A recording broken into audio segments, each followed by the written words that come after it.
y escuché un honorable diputado, fue presidente de un partido político, me reservo el nombre porque realmente me impresionó, me chocó lo que me dijo y se los comparto porque realmente me dio, fue asco cuando me dijo que en un país como el nuestro tú tienes que comprender, Fraguela, que cada periodo electoral se viran las ollas del pueblo para darle de comer a unos y obviamente que los otros tengan que esperar, o sea, lo que estaban comiendo. Y le dije yo, bueno, usted perdóneme, honorable, yo en lo personal tengo otra visión del Estado, el verdadero estadista es el que se preocupa de que todo su pueblo coma. Y entonces, lamentablemente, en ese momento habían personas que estaban, le faltaban 6 meses para jubilarse y obviamente los habían despedido. Todos sabemos que una de las situaciones que tenemos en este país es. Muchas gracias, Alfonso. Yo te diría que comencemos, pues si te comienzas a poner los temas, no avanzamos con tu agenda. Así que... Bueno, yo creo que aquí hay varios aspectos importantes que debemos mencionar y que no se nos puede, no podemos pasar. Sin embargo, para ceñirnos al tiempo, que es lo más importante y en materia mediática es uno de los aspectos que generalmente nos limita a avanzar, creo que la agenda está bastante completa. Lo que podríamos mencionar dentro de los aspectos más puntuales que se han dado desde el miércoles pasado hasta la fecha y que ha generado cierto grado de preocupación, pues fue la visita que tuvo el presidente de Costa Rica con el presidente, la reunión que sostuvieron ambos presidentes, el de Costa Rica con el de Panamá, y que pues obviamente tuvo una secuela en lo que fue la visita al área de la provincia del Darién, donde creo que es importante hacer esta aclaración donde pues parece que estaban, algunas personas dicen que ese era un punto de observación del Senafrón, otros dicen que esa tarima o punto de observación no estaba ahí cuando el presidente llegó, o sea que fue hecho para que los jefes de gobierno pudieran presenciar el tema de cómo ingresaban por el área de la Estás provincia de hablando Darién. del migratódromo. Exactamente, del migrato. No, porque pues, si ya que lo hicieron, vamos a ponerle un nombre. Claro, pero a pese a que pues obviamente hubo personas muy ligadas al gobierno que señalaron que eso era producto quizás de la imaginación de diversos sectores que hubo una campaña prácticamente por este medio que lo reprodujo a nivel internacional y que no lograron entender que esa no era la función del jefe de gobierno, ir allá a darle botellitas de agua a los damnificados y a las personas que ingresaban al territorio nacional luego de enfrentar y jugarse la vida en la provincia del Darién, sin ni tampoco darle un estrechón de mano ni decirle bienvenidos a Panamá, sino que era una situación para palpar el problema migratorio y que definitivamente Panamá cumplía con los derechos humanos, brindándole alimentación, salud y todo. Pero bueno, lo cierto fue que eso no fue lo que no fue la percepción que se dio desde el momento en que se da la visita de ambos jefes de gobierno al sitio,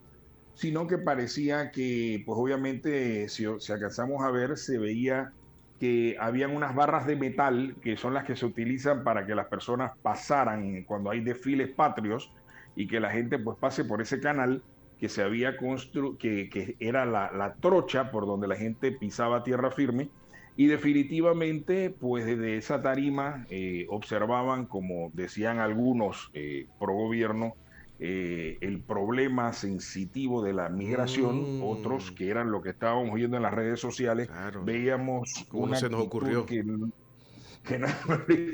una situación que a todas luces pues parecía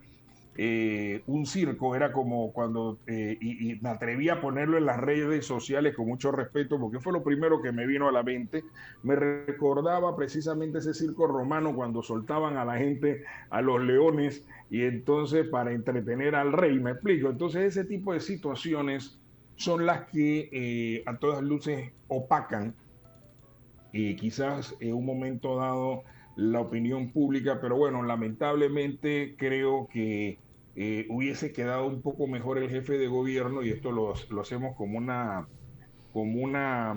vamos a decir, una sugerencia dentro de las tantas que surgen dentro de este programa de radio. Si se hubiese acercado a estas personas y de pronto hubiese por lo menos, no sé, pedido la colaboración de los médicos que estaban ahí para tratar de ayudar a las personas y socorrerlas. Yo igualmente señalaba que gracias a Dios Panamá no ha enfrentado un problema, una catástrofe internacional, una catástrofe de tipo como un maremoto, una situación, un terremoto de esta magnitud que tuviésemos que recurrir a una instancia de ayuda porque definitivamente creo que nos colocaría en una situación bastante desventajosa cuando vemos actos de estos tipos que pues definitivamente lo que evidencian es quizás un poco interés hacia la solidaridad humana y esa fue la percepción que a mí en lo personal me dio. Pues obviamente algunos dicen que ese no era el escenario para darle la mano a nadie ni socorrer a nadie, que para eso estaban los momentos y que eso era una reunión meramente bilateral, diplomática, que estaban tratando pues de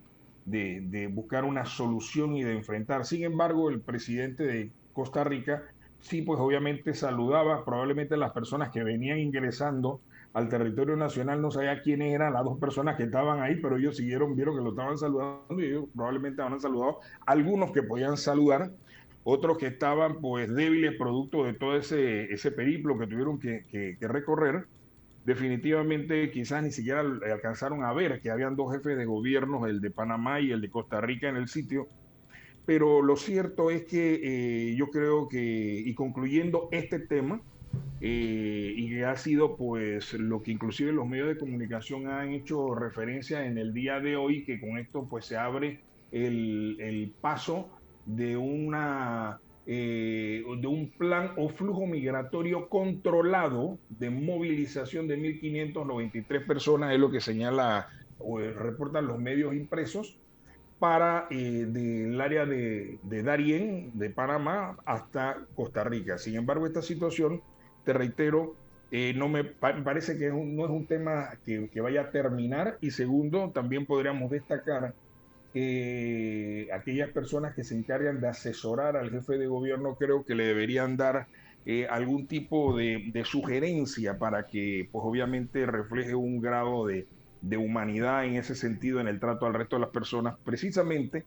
por ese tema de derechos humanos, por ese tema que debe estar centrado dentro de lo que uno espera cuando uno llega y emigra de un país donde no puede vivir por razones políticas, por buscar un sueño americano, por buscar una mejor condición de vida y que definitivamente pues vemos situaciones como esta que a mí en lo personal me desagrada por la forma en que apareció el tema y obviamente el impacto que tuvo, no porque lo haya dicho Alfonso Fraguela, sino que así lo reportó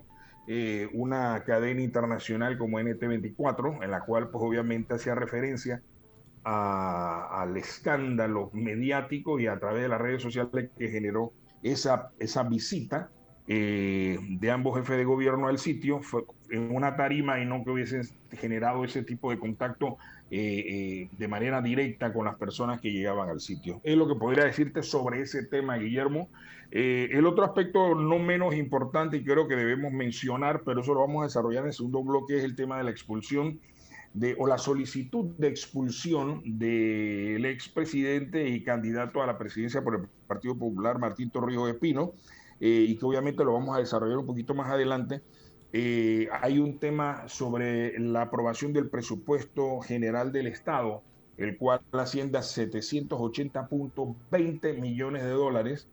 y que pues definitivamente sigue generando mucha expectativa. Primero porque ocurre dentro de lo que es un torneo electoral que se está desarrollando, o sea, todo lo que son los preparativos donde ya las fuerzas empiezan a moverse, a recomponerse, a polarizarse, buscando lograr cristalizar el triunfo el próximo 5 de mayo. Sin embargo, el hecho de que se dé esto dentro de un periodo electoral y que obviamente sea una cantidad tan importante y que sobre ello pues se canalice al tema de la descentralización una cantidad importante de millones de dólares, lo cual pues suponemos o nos llevará a concluir que estas personas que tengan el acceso a esta fuerte suma de dinero, me imagino que de pronto más que cumplir las funciones de tipo social o importante que son la atención médica y todo este tipo de rubros que deben estar contemplados dentro de este presupuesto, pues definitivamente se darán desvíos a fin de quizás, me atrevería a decir, pagar planilla para promotores políticos de tal manera de que estas personas puedan tener un paso mucho más flexible al momento de aspirar a una reelección presidencial, cuando evidentemente hay otros aspectos que no dejan de ser importantes y que la población está esperando y todavía no llegan. Así que son aspectos que yo creo que es importante esto destacarlo. Igualmente, como te quería mencionar, otro aspecto que no deja de ser menos importante y creo que por razones de tiempo no nos va a dar la oportunidad de explicarlo en 60 segundos, es el tema que actualmente la Asamblea Legislativa, la Asamblea Nacional se encuentra en estos momentos pues debatiendo algunos temas legales o propuestas de ley muy importantes, como es el tema de la modificación a la ley de carrera administrativa. Se encuentra igualmente ante la posibilidad de que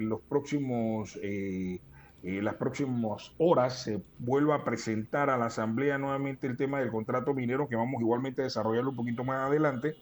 y lo referente a el tema del código electoral, que pues obviamente ahora hay algunas mutaciones o nuevas propuestas que están tratando de incluir de último minuto, como sería el extender lo que sería el fuero electoral penal, aparte del tema de los residuos o los residuales, que son las personas que pues obviamente buscan quizás cuando hay circuitos plurinominales y forman parte de una alianza, tener la oportunidad de salir por la figura del residuo. Así que esos son los temas que yo creo que podríamos destacar. Claro, esto dentro del plano nacional, pero esto lo podríamos ver luego del siguiente corte comercial, Guillermo, ya que estamos prácticamente sobre las 7:30 de la mañana para cumplir con los auspiciadores de este programa. Así mismo es, vamos a la pausa. Usted está escuchando a Alfonso Fraguela aquí en La Mañana en Compu Radio. Bueno, iniciando este segundo bloque, Guillermo, como señalábamos al inicio, vamos a adentrarnos ya en el plato fuerte. Eh, Uno de los temas no menos importantes que ha mantenido la atención de la opinión pública, pues definitivamente ha sido el tema que se ha centrado sobre la Asamblea. La Asamblea en estos momentos se encuentra con un spotlight sobre ellos, una perseguidora. Me refiero a las luces que hay dentro de los conciertos, dentro de los eventos públicos, para aclarar algunos conceptos y no que andan persiguiendo a nadie, sino que eso es lo que se denomina una perseguidora. Y los temas que se generan dentro de nuestro Parlamento es precisamente que hace poco fue sancionado, y esto pues obviamente luego de haber cumplido con los requerimientos legales, la aprobación del Código Procesal Civil, el cual fue sancionado por el jefe de gobierno hace 48 horas, y que pues obviamente le da una dinámica al procedimiento civil en la República de Panamá. La vigencia del mismo, no he tenido la oportunidad de verla publicada en Gaceta Oficial, la estuve buscando. Creo, si no me falla la memoria, que esto le da un plazo de un año para que entre en práctica, porque puesto que actualmente las disposiciones vigentes son las contempladas en el Código Judicial, en uno de los libros, que es precisamente el que se desarrolla a través del Código Procesal Civil. Eso es uno de los aspectos en materia jurídica. No deja de ser menos importante aspectos puntuales como es la reforma al Código Electoral, que también se encuentra en estos momentos en la Asamblea, y que pues obviamente ha generado polémica, ya que pues evidentemente todo lo que era el procedimiento es el procedimiento de cara a las elecciones generales del 5 de mayo del 2024. Ya estaban todo planeado, todo organizado por el Tribunal Electoral. Sin embargo, pues surge de la bancada del PRD una sugerencia de incluir o modificar un artículo del código que habla sobre el tema de los residuos electorales o los diputados que surjan por esa figura, que obviamente sean postulados por la alianza y que sean en los circuitos plurinominales. Este tema ha generado una gran un gran rechazo ante la comunidad, y esto lo decimos porque ya se tenía clara el escenario, se tenían claras las reglas del juego, y ahora en último momento pues se hacen adecuaciones que al final parecen,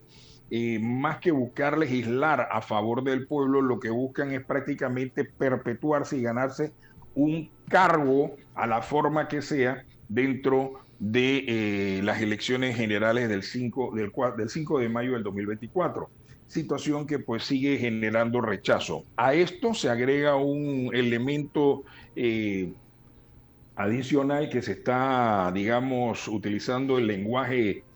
popular y propio del escenario político, se está matraqueando también extender el tema del fuero penal electoral, pese a las consideraciones que establece precisamente el Código Electoral en ese sentido. Y pues hay un sector que está tratando también de contemplar una modificación sobre ese tema para agregarla a lo que sería la reforma al Código Electoral de último minuto. Igualmente en la Asamblea hay una propuesta de ley que busca garantizar o modificar lo que sería la ley de carrera administrativa. En esta se están hablando casi de arriba de 49.000 servidores públicos que se verían beneficiados por esta propuesta. Yo en lo particular podría decirte que todas las disposiciones legales que sean encaminadas a respetarle derechos a las personas, el trabajo dedicado, y esto es un premio a los buenos funcionarios, a las personas que trabajan para el Estado, que dedican su tiempo, que llegan temprano, que ofrecen su capacidad, su conocimiento, que tratan bien a las personas que van día a día a sus despachos buscando una solución, y ellos como representantes de la cosa pública trabajan. Quizás algunos no tienen un escalafón salarial apropiado, sino que trabajan por un salario que pues frente al alto costo de la vida simple y llanamente les toca tratar de sobrevivir, pero merecen en cierta forma tener una estabilidad laboral. Que esta propuesta de ley surja en los últimos momentos de la administración de gobierno me parece un grave error, porque lo que se buscaría sería garantizarle el puesto a las personas que entraron supuestamente en esta última administración, o sea, la administración actual, la administración Cortizo Carrizo. Entonces, si se busca eso, sería entonces una disposición que, si bien es cierto, debe cumplir precisamente brindándole estabilidad laboral al servidor público, al buen servidor público. Lo cierto es que entonces aquellas personas que trabajaron durante muchos años en la cosa pública no han podido, ¿cómo te digo?, clasificar ni tener la condición de ser un funcionario de carrera, porque definitivamente eso limitaría no solamente el ingreso, sino también limitaría poder canalizar y robustecer la planilla estatal, en el sentido de que, pues evidentemente, el Estado no se puede convertir en una agencia de empleo. El Estado solamente puede reemplazar a las unidades que vayan saliendo, que han cumplido su vida laboral dentro de la administración pública y que pasan a ser jubilados, para ingresar a otros que vayan a reemplazarlos como un relevo, y que obviamente también se subroguen esos derechos y obligaciones que tienen como servidor público basados en el código de ética, de tal manera que permitan que estas personas tengan esa tranquilidad, puedan recibir un beneficio de un salario justo, equitativo, de tal manera que tampoco se conviertan en funcionarios que van a aprovechar el tema de la carrera administrativa para enquistarse en los puestos y no hacer nada, y que el Estado lo mantenga, por decirlo de alguna manera. Con eso no se busca blindar no es lo que se debe buscar blindar a través de esta disposición. Sin embargo, creo que es una propuesta interesante, y si no llegara a pasar en este periodo, yo creo que sería importante que el gobierno que gane en las próximas elecciones lo contemple, presentarlo al inicio de los primeros 100 días de gobierno, para que no sufra estas estos cuestionamientos propios y que evidentemente se haga justicia con las personas que han entrado, salvo que esta nueva disposición, que no es lo que busca, empezara, en caso de ser aprobada ahora, empiece a ser puesta en práctica a partir de 5 años después, para precisamente evitar que los componentes políticos garanticen que las personas que lleguen a estas posiciones, que lleguen a tener estabilidad laboral, pues definitivamente no sean las que solamente fueron nombradas por el actual gobierno, sino que se haga un análisis, se haga un estudio y entonces se evalúen todas esas personas que tienen un mínimo de X cantidad de tiempo, que se han mantenido en los puestos, que han sido personas que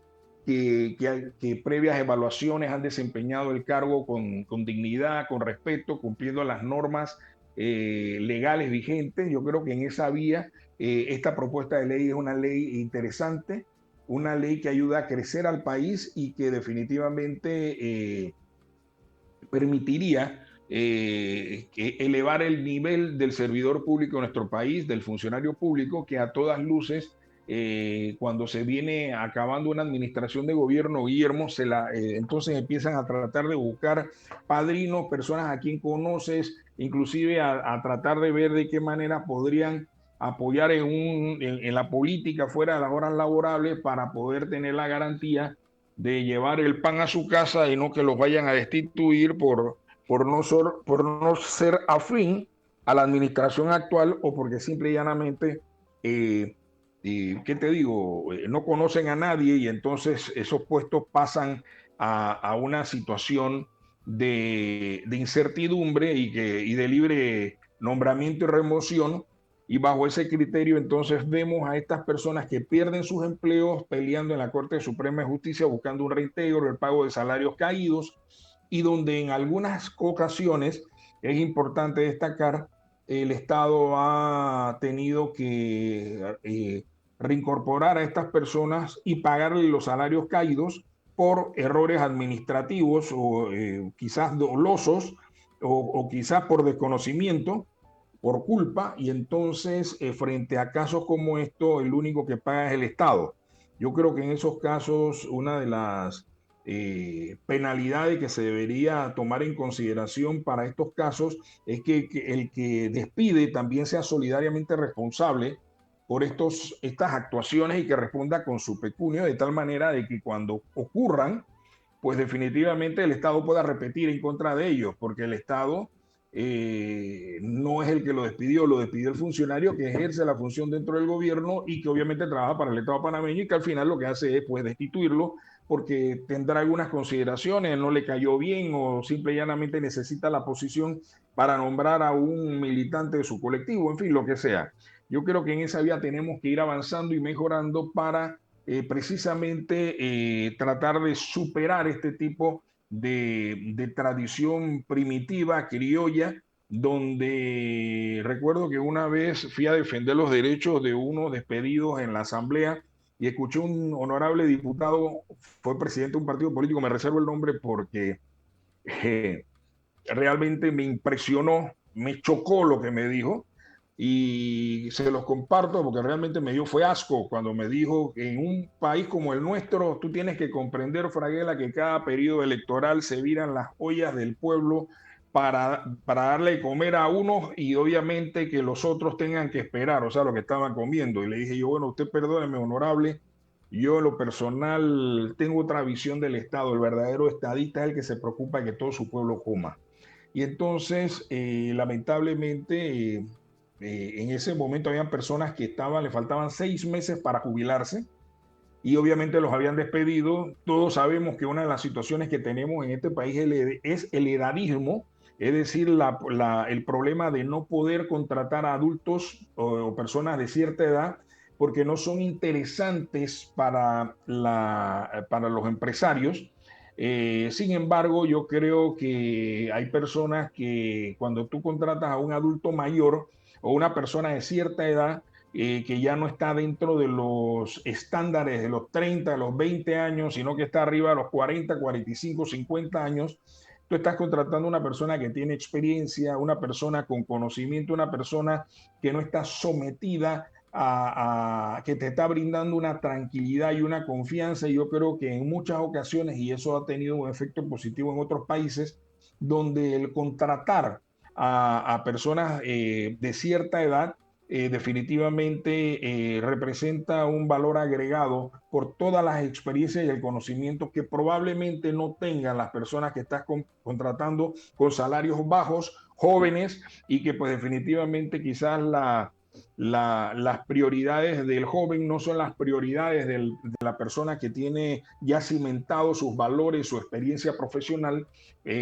Por los años, ellos están pensando en seguir avanzando, tienen otra visión del negocio o de la empresa en la cual vayas a trabajar. En fin, una serie de factores que ayudan precisamente a fortalecer esa empresa o ese lugar de trabajo donde podría incorporarse para ofrecer y seguir ofreciendo lo mejor de sí dentro de sus capacidades, porque obviamente hay personas que simple y llanamente se retiran por el tema de la edad, pero son personas que tienen una vasta experiencia, que pueden ayudar al desarrollo de una empresa y que a veces lamentablemente por el tema de los años de la edad, pues simple y llanamente los ubican fuera del mercado laboral, lo cual a nuestro humilde criterio nos parece un profundo error. Así que esas son algunas de las cuestiones que podría mencionarte sobre ese tema, Guillermo. Quisiera pues saber qué piensas al respecto antes de abordar otro de los aspectos, faltando exactamente 10 minutos para que se acabe el tiempo. Sabes que yo escuché ese argumento que te dieron en la asamblea. En un par de instituciones me contaron, ahora cuando llegó este gobierno, que le decían a la gente, hey, nosotros tuvimos fuera 10 años y ahora nos toca a nosotros, así que te tienes que ir. Y ese era el criterio de despido, ¿no? Y, wow. Digo, es que así comenzó. Yo me fui enterando de estas cosas y yo me di cuenta que estábamos ante el concolón. Tú sabes, cuando tú quemas el arroz y ya no es el concolón, sino que es esta cosa negra que queda pegada a la olla. Esto es lo que ha quedado. Este PRD es el que está dirigiendo ese partido, ese pedazo, el concolón. No es aquel PRD de otras épocas. Eso desapareció, Alfonso. Eso yo no sé si tiene forma de reconstruirse, pero ese PRD desapareció. Ahora lo que hay es una versión sectaria y radicalizada de un grupo de personas que está viendo cómo protege sus intereses, sobre todo sus intereses socioeconómicos, y han tomado el partido. Nada más que tiene que ver a quién, la forma en la que citaron al ex secretario general del partido, ex secretario general de la juventud, ex presidente de la República, dije para echarlo del partido. Los que hemos estado en un partido político sabemos que todos los estatutos, y el del PRD me lo sé de memoria porque cuando se rehizo el PRD prácticamente se copió el de la democracia cristiana, y yo sé que ahí en ese estatuto hay como 6 o 7 pasos antes de votar a alguien del partido. Entonces, incluso las faltas gravísimas necesitan un procedimiento adicional. Entonces ya estamos ante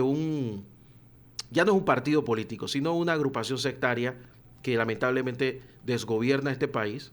y que bueno, estamos sentados esperando a que llegue mayo o al menos julio, y que bueno, ya ahí a partir de ahí mucha gente comienza a rendir cuentas, ¿no? Que eso es lo que yo espero al menos que suceda. Por supuesto, mira, en ese sentido, y lo traes a colación, uno de los temas que no deja de ser menos importantes es lo que ocurrió hace 48 horas con la notificación al expresidente de la República, al exsecretario general, al exsecretario de la Juventud, al actual aspirante al solio presidencial por el Partido Popular, Martín Torrijos, quien fue pues notificado por una supuesta denuncia para que se abriera, la misma fue admitida, y en la cual el objetivo final es generar la expulsión del partido en base a unos articulados de los estatutos, por simple y llanamente enfrentarse en lo que sería prácticamente un objetivo vital para el pueblo panameño, que es devolver nuevamente la tranquilidad, devolver, reivindicar valores y principios de todo lo que ha ocurrido en este país en los últimos tiempos y obviamente un tema tan importante como lo hizo, y esto hay que destacarlo, lo que fue enfrentar el tema de la Caja del Seguro Social. El tema de la Caja del Seguro Social en ese momento, cuando el presidente Torrijos ejercía o regentaba la cosa pública como jefe del Ejecutivo, pues ese tema siempre fue un tema muy sensitivo, un tema que sabíamos que iba a generar un costo político para la persona que lo enfrentara, pero en ese momento se tomó la determinación y se logró mejorar la condición crítica y caótica en que estaba la Caja del Seguro Social. Desde ese momento hasta la fecha, pues fue poco, o por no decir casi nada, lo que se ha hecho. Y hoy nuevamente tenemos una Caja del Seguro Social donde luego de leer en algunos medios ahora resulta que de manera mágica van a comprar 320 medicamentos en lotes importantes para suministrarla a la población, que es lo que yo me pregunto, ¿por qué no se puede hacer antes o por qué no se pudo hacer antes? Se tiene que llegar a un momento de crisis para poder hacer las cosas. Entonces, no sé si es porque definitivamente se está dentro de una puerta política, dentro de un escenario político,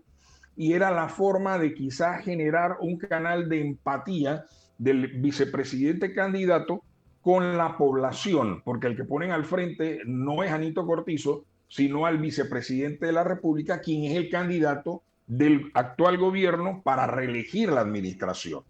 Entonces, son cosas que al final me llaman la atención porque pareciera como que es una forma generada producto del cerebro, de la estrategia de un asesor político que le digo, tiene que presentar algo para generar empatía. Entonces, ¿qué es lo que vamos a hacer? Vamos a decir que solucionamos o vamos a brindar la posibilidad de que la gente sienta que se mejoró el tema de la Caja del Seguro Social comprando medicamentos y que vamos a darles salud al pueblo panameño porque es nuestra prioridad. O sea, surge todo esto prácticamente ahora en campaña. Y recordemos que aquí yo todavía no termino de entender bien la figura esa de la separación del vicepresidente como ministro de la presidencia, pero sigue ejerciendo funciones, entonces un candidato en funciones. O sea, son situaciones que aunque la ley definitivamente no permite que un vicepresidente renuncie en este sentido, pero al final pareciera como que ante la opinión pública lo que deja ver es que tiene toda la estructura del Estado también ejerciendo 24/7 las funciones a favor de una campaña. Porque si tú estás mejorando las condiciones, eso genera una empatía y estás utilizando todo lo que es la cosa pública para en un momento dado tener un impacto dentro de la campaña para poder ser presidente de la República. No es la misma situación que tienen todos los otros candidatos que son candidatos a la presidencia de la República y ellos tienen que ver cómo hacen. Tendrán que pedir donaciones, tendrán que hacer 100.000 cuestiones, pero no tienen toda la estructura que tiene el Estado panameño desde todos los aspectos para poder ejecutar y cristalizar operaciones. Hoy se encuentra en una zona diferente a la posición en que se encuentran el resto de los candidatos al solio presidencial. Prueba de ello, que veamos lo que ha pasado con el tema de minera, que hace algunos minutos te lo mencionaba en el primer bloque. El gobierno responde ante el tema minero con unas propuestas que supuestamente surgieron en la Comisión de Comercio de la Asamblea y adecúan lo que fue la salida del proyecto, lo adecúan para volverlo a introducir. ¿Qué buscan con esto? Pues definitivamente se subsanan algunas consideraciones. Sin embargo, la pregunta que yo me hago, ¿por qué no se hizo en su momento? Es la gran pregunta que yo me hago. O sea, ¿se pudo hacer esto en solamente horas, de un día para otro prácticamente, porque esto fue rechazado la semana pasada? Y entonces ahora hay un nuevo documento donde se adecúan las disposiciones del contrato en ley minero, de concesión de ley minera, y que adicional a eso, pues definitivamente te deja la percepción de otros dos aspectos importantes. Si se ha pagado, si se ha extraído minerales, ¿cuáles minerales se han extraído? Yo estoy cansado de estar repitiendo, haciéndome esta pregunta. Aquí nadie habla de eso. Y es el tema de si se está pagando, si se pagó y cuánto se pagó al Estado desde el momento hasta el día de hoy. Sí, porque se supone que hay un contrato que fue declarado inconstitucional y obviamente al declararse inconstitucional hay un desacato a la Corte Suprema de Justicia que lo declaró inconstitucional este contrato,